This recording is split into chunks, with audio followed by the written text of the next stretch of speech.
আপনার কাছে যে কাজটা আপনার ভালো লাগবে সেই কাজটি আপনি করবেন।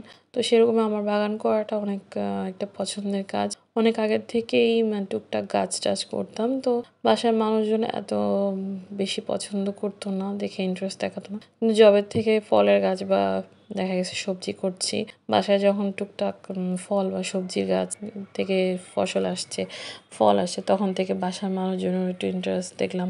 তো ভালোই লাগলো, তারাও এখন আমাকে সাহায্য করে। আশেপাশের মানুষজনও টুকটাক আমাকে পছন্দ করে বা আমার ভিডিওগুলো দেখে, এজন্য ভালোই লাগে।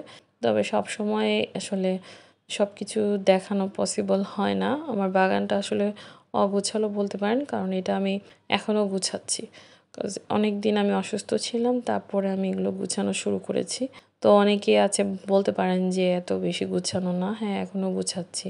আর এটা গুছাতে ভালো লাগে। প্রতিদিন নতুনভাবে গুছাই। থাকে না ঘরে ফার্নিচার আপনার একেক সময় একেকভাবে ঘোরান। তো আমিও বাগানে বিভিন্ন জিনিস ঘুরিয়ে রাখি। তবে আমার বোঝ আপনার বোঝ এক হবে না, হ্যাঁ?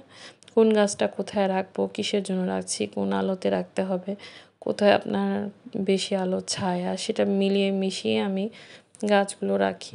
সবার মোট কথা সৌন্দর্যের চেয়ে আমি গাছটা যাতে ভালো থাকে সেটা চিন্তা করি। আর এখানে একটা পাখির সমস্যাও এখন হচ্ছে যে পাখিটাকে খেয়ে ফেলতেছে।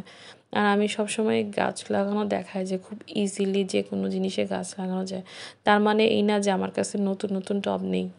দেখেন কথা বলতে গাছটাও লাগানো হয়ে গেল।